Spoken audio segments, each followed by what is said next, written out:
ኤአይን በሚመለከት የፈጣሪው ሐሳብ አድምጫዋለሁ። ስጋት የለበትም። 2025 የተሳካ ዘመን ነው።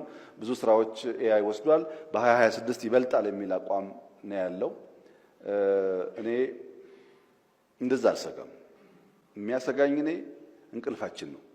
ከፈጠን ልጆቻችንን ካዘጋጀን ኤአይ ልክ እንደ ጊታር፣ ኤአይ ልክ እንደ ቴሌቪዥን፣ ኤአይ ልክ እንደ መኪና የምንጠቀምበት ይሆናል። ከዚህ ቀደም በትምህርት ቤት ሳለን አንድ መጽሐፍ አንድ ኮፒ ኖሮ ወረፋ እየጠበቅን ያነበብንበት ዘመን አሁንም ይቀጥል ብዬ ነው ያላምንም። እሱ በጣም ስላግሽ ስለነበረ ስራ ይቀማል ኤአይ ብዬም አልሰጋም። የሰው ልጅ መስራት የማይገባቸውን ስራዎች ግን ይሰራል።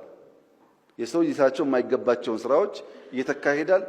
ኤአይን ምን ፈጥርኛ ነን፣ ኤአይን ምን ቀይርኛ ነን። ቀድመን ግን ፋውንዴሽን መጣል አለብን።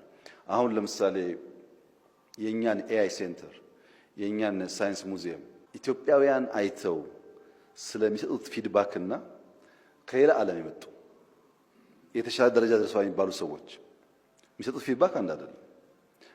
ቤዚክ ፋውንዴሽኑ ኢትዮጵያ የተጣለ እንደሆነ ያምናሉ። ፖሊሲ ያለን፣ ስትራቴጂ ያለን፣ ለፐብሊኩ ሳይንስ ሙዚየም አለን። ሳይንስ ሙዚየማችን ቢሊየንስ የወጣበት ሳይንስ ሙዚየም ነው። ቢኮዝ ኢንፍራስትራክቸር ታለንት ነው። ታለንት ደግሞ መቅለል አለበት ልጆቻችን ጋር። ያ ካልሆነ ኮምፒት ማድረግ አንችልም የሚል እሳቤ አለ። አሁን የምንፈጥረው የኤአይ ዩኒቨርሲቲም ብዙ ችግር ለእኛም ለአፍሪካም እንደሚፈታ ይታመናል። እዛ ጋር ያለንን እውቀት ያለንን ሀሳብ ኮንትሪቢዩት ካደረግን ዋናው ለልጆቻችን የሚወዳደሩበት ልጆቻችን ከሌላው አንሶ የማይታዩበት የረሃብ የችግር የግጭት መገለጫ የሆነውን አገር ስም መቀየር ነው። ለዛ ደግሞ ቀድሞ ኮምፒት ማድረግ ቀድሞ መገኘት አስፈላጊ ስለሆነ ኤአይን በዛ መልክ ነው የማየው። አንዳንድ የሚወስዳቸው ስራዎች አሉ፣ እነሱ አስፈላጊ ይመስሉኛል። እኔ ከዚህ ቀደም አንድ ነገር ለመፍጠር ማጠፋው ጊዜ እና አሁን በፍጹም አንድ አይደለም። በአጭር ጊዜ ውስጥ ብዙ ስራ እንድሰራ ኤአይ ያገዘኝ ነው።